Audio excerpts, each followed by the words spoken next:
Hello, everyone, and welcome. My name is Malaika Neri. I am super excited to walk you through my April 2024 dating report and show you exactly how I met over 1,000 new connections and how many of these connections converted into actual relationships, people who I would follow up with, people I'm going to see again, and how you can implement the exact strategy that I've used to create connections with like-minded individuals who share your lifestyle, values, and mindsets so that you can explore your compatibility for a longer-term serious relationship.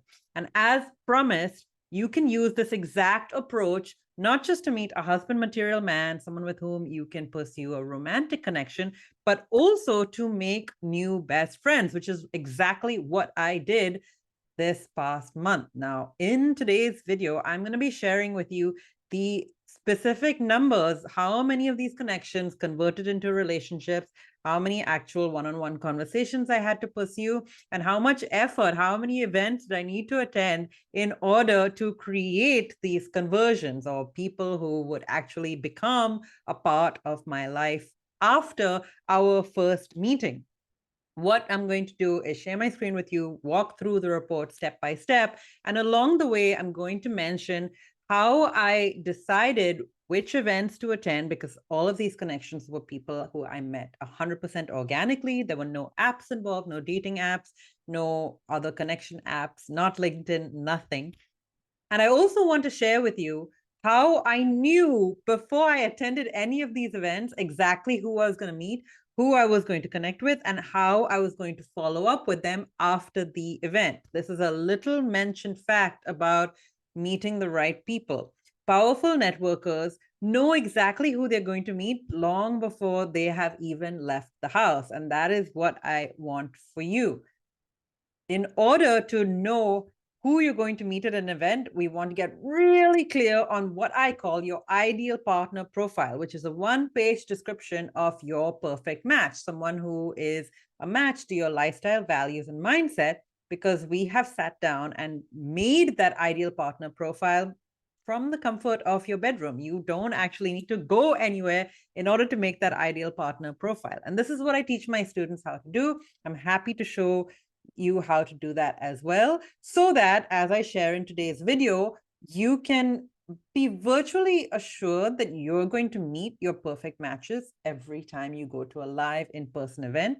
And this is how you can build your approach to constantly growing your network, both for meeting a life partner, but additionally for making new best friends, making new professional connections, and always have your network be this living thing, something that is going to enable you to have more professional opportunities, a wide network of close friends, and always have a husband material man who is ready, willing, and able to commit to you for a long-term serious relationship.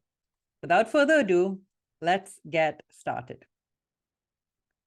So here is my April 2024 dating report. As you can see, I met over 1,000 individuals. I connected one-on-one with over 1,000 people. Now, I'm not superhuman, and probably you aren't too. But what I am is extremely determined and very ambitious. This month in particular, my time was much more limited than usual because I was going on holiday. I was going to be traveling. I was going to be spending a lot of time with my family. So I didn't have as much time as I usually do to do trial and error when it comes to events, when it comes to meeting new people. I had to be really specific about where I was going to spend my time and careful to make sure that the time I was going to be spending on meeting new people was well amortized, that it was worth it. In April 2024, I attended 4 events that gave me really high returns, and all of the other connections came from these 4 events. Now, 4 events is about 1 event per week. It's very manageable, even if you have a busy work schedule, even if you're spending a lot of time on growing your career right now, and you have limited mental energy and you have no time to waste on meeting the wrong profiles. The first of these events was a nationwide conference here in France for entrepreneurs. So here's the photo that you can see on the right, where I'm watching a guy speaking. Now, this guy, I had already met him. He and I were in the same entrepreneurs coaching group, I think about 8 years ago. So I already knew him and I had been in touch with him. I followed him on Instagram. I had read his books. I had read about his company. I knew at what stage he was professionally. And I also started to understand what some of his goals might be. So this is the first example of someone who I knew that I was going to meet. And although I'd already identified that I wanted to attend this conference because it was on the topic of entrepreneurship, and I am an entrepreneur and business owner, as soon as I had identified that I want to attend this conference, I looked through the itinerary, the agenda of the conference, and I saw that he was one of the people presenting. So I immediately messaged him on Instagram and I said, hey, I'm coming to your talk. I look forward to meeting you there. So that when I met him, he knew to expect me. We had already met in person back when we were in the same business coaching program. He lives here in France. And he fits a lot of what is on my ideal partner profile. It's someone who is investing a lot of his time and energy in sports. He runs a multi-million-dollar company. He's the author of, I think, more than 3 books at this point. He's very driven, very ambitious, and he's also a pretty good-looking guy. He matched a lot of the things that I wrote down in my ideal partner profile. Important caveat, I didn't go to this event to meet him. I went to this event to network with like-minded entrepreneurs, to grow my network. And at this event, I actually met another entrepreneur who also fits many of the criteria in my ideal partner profile, an ambitious, driven, intelligent professional who believes in love and partnership and building a family unit together, even if it's just the 2 of us. So this guy that you see in the photo was only one of the many people with whom I connected at this event.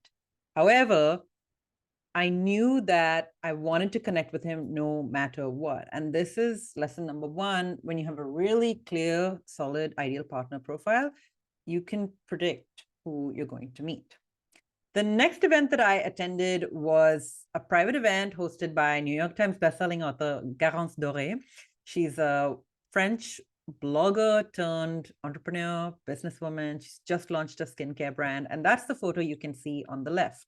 So the event was, I think, 100% women. However, it was run by the 2 co-founders of her new skincare brand, Doré. And therefore, I was able to network directly with female entrepreneurs. So still meeting my ideal partner profile, I actually made 4 really strong connections at that event, people who I want to see again, women who I could imagine myself going for a drink with, spending time with, really intelligent, ambitious, educated professionals who I felt really excited to be around. It was so enriching.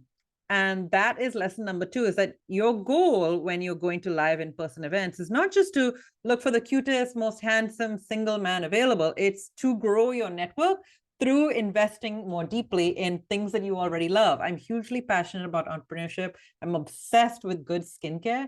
And so both of these events corresponded directly to 2 of my top interests. The third event was a drinks event for expat women. I don't have a photo of that, but I was on my way home from the Go Entrepreneurs conference and I thought, you know what, it's on the way home, let me stop by. That event, it was a really cozy drinks event for women who are just like me. They're expats, they are educated professionals, and they live here in Paris. I immediately started talking to someone who I met at that event. We are going to hang out for the second time next week. And I met 2 other women who I also felt really comfortable with. So I immediately made 3 new friends, real life female friends at that event. Now, if you're watching this video, you know that female friends are maybe more valuable than a good husband because female friendships are what keep us going as women. These women were also ambitious, educated professionals who live in my city. So it's super easy to hang out with them. And we shared common interests like yoga, fitness, health, and nutrition. I felt so happy to meet them, and it didn't cost me any additional energy because I was already out from going to the entrepreneurship conference. The final event was a wedding. So the wedding was of a family friend. We'd grown up together in Mumbai, where I grew up, and everyone at the wedding shared so much in common with me and my background. It was a lot of people who were from India. Either they had grown up in India or their parents had grown up in India.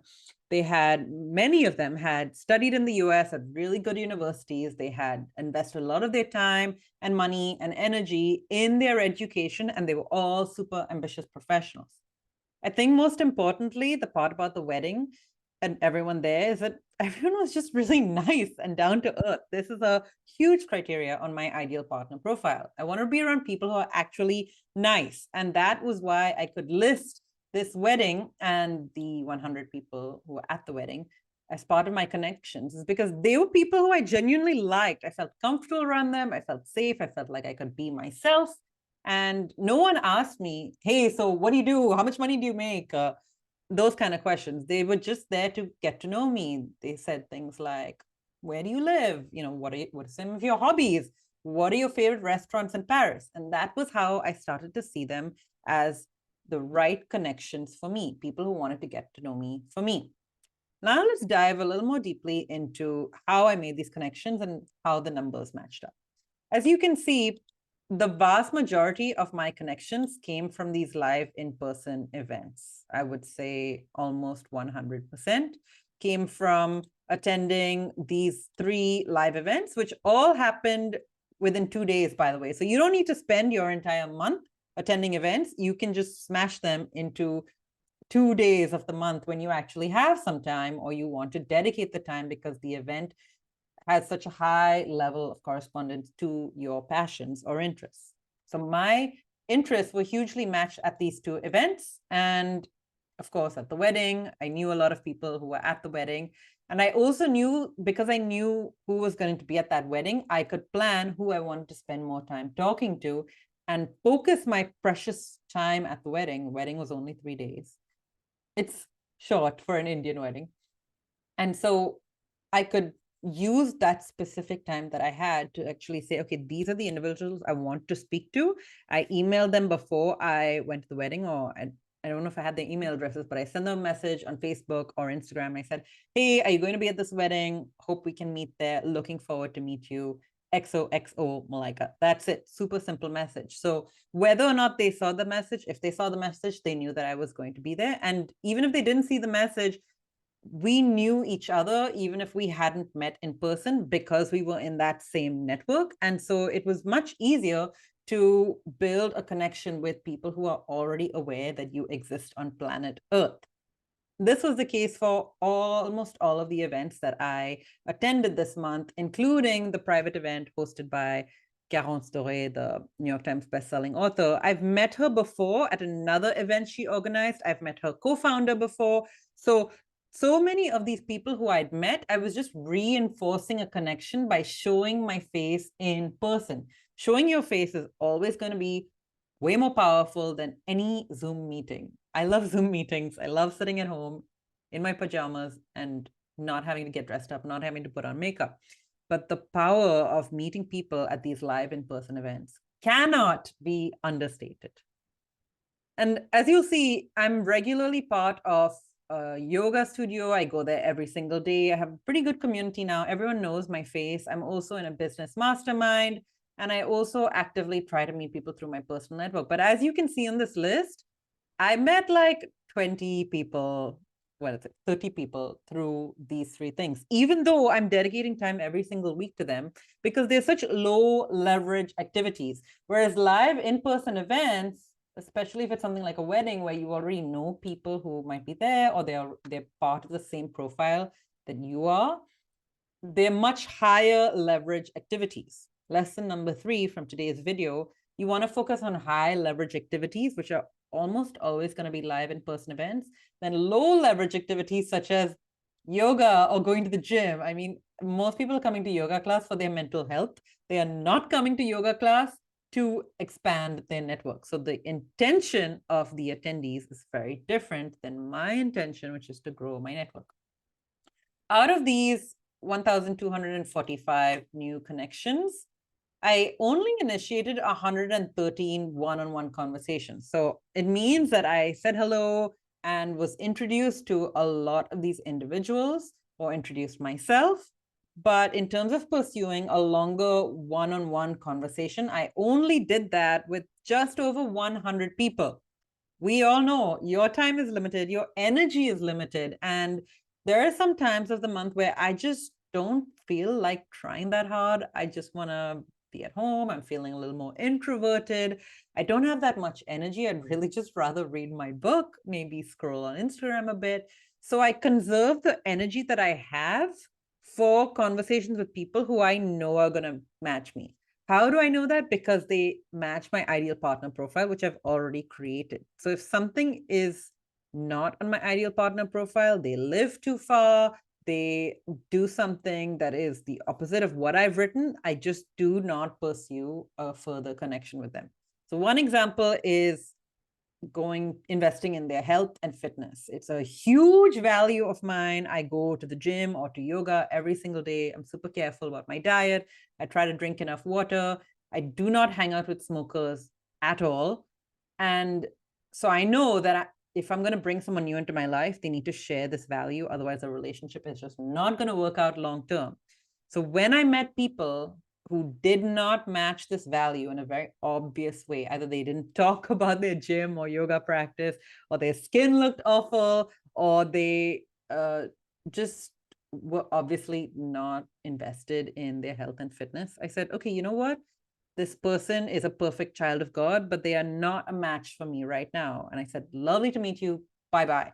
That was it. So that was why I only had 113 conversations where I was actively asking that person questions about themselves and we were getting to know each other better.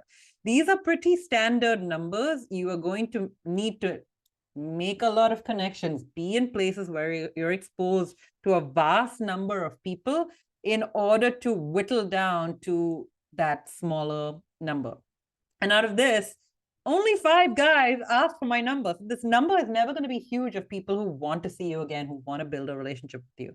This is really normal, really standard numbers.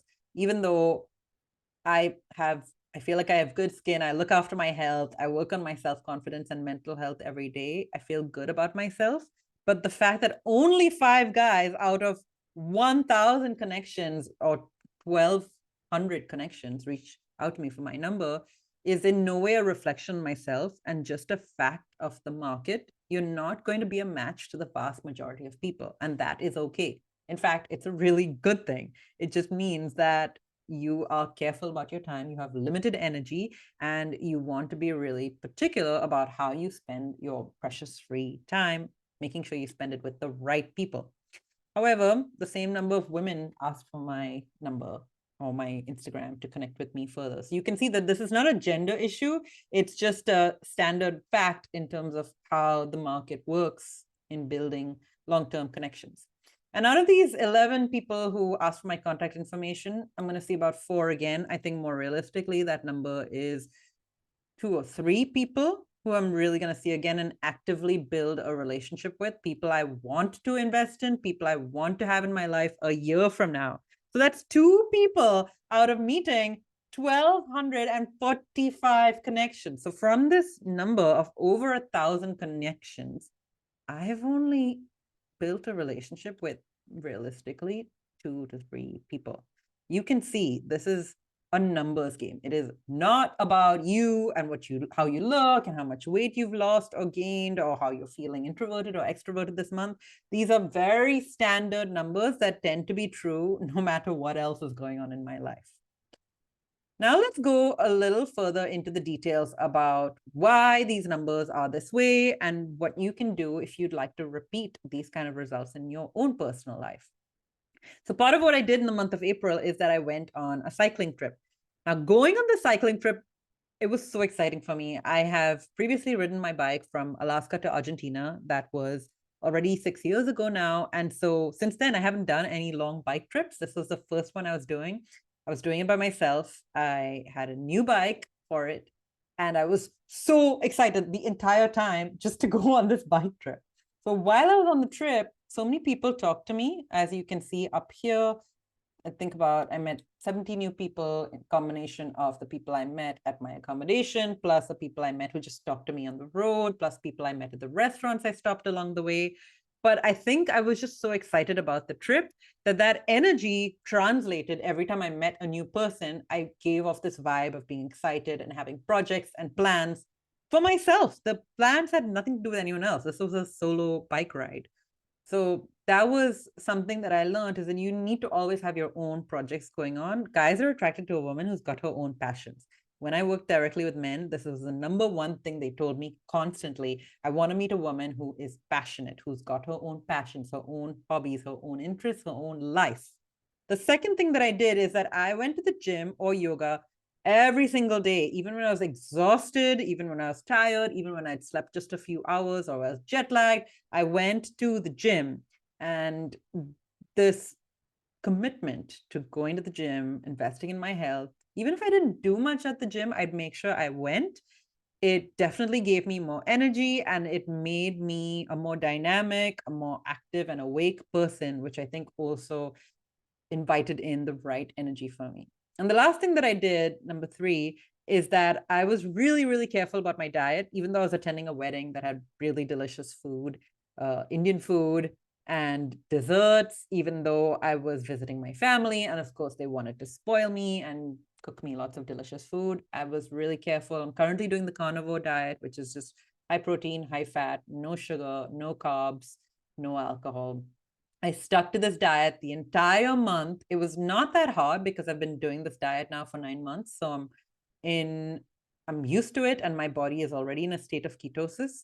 But doing this diet, sticking to the right diet for me gave me so much energy. So I actually didn't have the usual problems of like, oh my gosh, I don't have energy to talk to new people. I feel tired. I actually had more energy than I usually do, even when I was about to get my period. Spending time with my family this month was a huge boost. I don't think it's required. I think you can have loved ones attracted into your life, no matter if you live far away from your family. But as I was able to spend time with my family, they gave me a huge boost. We had a lot of fun together, and it really grounded me and gave me a lot of confidence and warmth, and of course, cuddles, a lot of affection, which just filled my emotional quota for the month, come what may. So usually I live really far away from my family, and the usual way I do this is I spend time with my close friends. And this month I didn't spend time with my close friends, but I did spend a lot of time with my family. The final thing that I did, and this was such a game changer, is I just stopped going out at night. I don't do well when I go out at night. I come home, I'm super tired, then I need another hour or two to wind down from the night. So except for going to the wedding, I didn't go out at night. And even at the wedding, most of the nights of the 3 nights of the wedding, I was like, okay, bye everyone. I'm going home now to sleep. And then I did exactly that. I like left the party at 10 p.m., even though everyone else stayed there until 1 or 2 a.m. This was something I did. I made a commitment to myself to come home as early as I could. And it was a huge boost for my sense of trust in myself, my sense of commitment, my own confidence, and my energy levels. Now I'm going to share what I learned about my ideal partner profile through everything that I've been doing up until this point and what I learned specifically this month. So over the last 3 to 4 months, I've been actively working on meeting entrepreneurs, men and women. But since we're here to talk about meeting husband material men, I'm going to focus on the men who I met. Most of the entrepreneurs who I met were single, and I met one guy who's in a serious relationship and one guy who's kind of sometimes dating, but not really looking for a relationship. The thing that I noticed about 100% of them that really became very clear for me in the month of April was that they just work. These guys have spent so much time and energy building their businesses because it's so hard to build a company. I know that from firsthand experience of building 4 companies myself, that their life is work. They don't have a concept of work-life balance. It's just work, and life has to fit in the few minutes, not even hours, but a few minutes of free time that they have between different work projects. So one of the guys I met, we went out for a drink, and he's like, okay, I have to leave now because I have another dinner right after this. And it was already like 8:30 p.m. at night. So his schedule was so back to back that he literally had no free time. And the second thing that I noticed is that 100% of the men, the single men who I met, they wanted to have kids, but it was very theoretical. They were all men in their 30s. I think they all would like to have children, but they all told me, they were like, if my partner wants it, cool. But if she doesn't, then it's not the end of the world. And I found this so curious because for us women, the desire to have children is so often incredibly powerful, for one, and two, biological, hormone driven. It's so strong. I've had this desire since I was 18 years old. It came on like turning on a tap of water. So I was shocked when these men told me, you know what, it's just up for discussion. It's not a must. It's not a deal breaker. I was super surprised. But then I realized, for these guys, kids are actually going to be a huge disruption to their lives, to their ability to focus on their business, which is their life. So it makes perfect sense in a logical, rational matter. And I think many of these men will be great fathers. I think they'll be super dedicated and they'll be parents in the same way that they are business owners. They'll be dedicated, committed, and have a long-term perspective. So they would be good parents, but they don't have that mindset where I need to find a partner who I can have children with. They're kind of like, whatever, if it happens, happens, cool. If not, whatever. And the final element that I noticed about them is that although they were all clearly suffering from that emotional burden of not having a partner because they would work 12-hour days and then there's no one at home with them, and they've been single, many of them, for years, they were not in any hurry to couple. I believe that this is in large part because they just work all the time. They literally have no energy to even think about their life. Their life is 12 hours a day of work, 10 to 12 hours a day, and then a little bit of sports just to keep their mind and body at a high enough level where they can continue reinvesting that energy into growing their company. And that's it. Very few of them had close friends, and the ones who had close friends, they were friends who were long-term relationships. They weren't actively growing their network except for professional connections to grow their business. So I realized that if I'm going to bring an entrepreneur into my life as a life partner, even as a friend, I need to be conscious of all of these facts about his life. So this was everything that I learned during the month of April. I think that what I would do differently next month is, firstly, I would love to meet people who have different kinds of businesses. Now, I focused on people who had businesses like mine, people who could run their companies from anywhere in the world. But as a result, I didn't learn as much about business as I would like to, because the best way to learn about business is to read or hear about lots of different kinds of businesses. So in terms of learning, I would love to learn more about different kinds of companies. The second thing that I realized is that most of the entrepreneurs I met, or rather 100% of them, they don't go to meetups. They don't try to grow their network for fun. They were only at events where they were invited. So I met a couple of entrepreneurs at the wedding that I was at. They were both there because they were invited. Every other event where I met successful entrepreneurs, both male and female, they were there because they were the speaker. They were not there to network. And the moment their duties were over, they were gone. That was it. They were out. The only people who go to networking events who are entrepreneurs are men who are just not that successful. They're not making six figures yet, or maybe ever. And that was a huge light bulb moment for me. I realized that the only way to meet successful entrepreneurs is to go to events at which they are speaking because they've been invited, and therefore it amortizes their precious free time because they are reinvesting that into growing the audience, people who follow their business, people who could one day become potential clients. It made me realize that even when you have an ideal partner profile, you've done 60% of the work by identifying your lifestyle values and mindset so you can meet people who match that. But in order to go from meeting serious options, as I did this month, I met several single available men who are in my age range, who live near me, and who want to have a family and who are looking to attract a partner into their lives.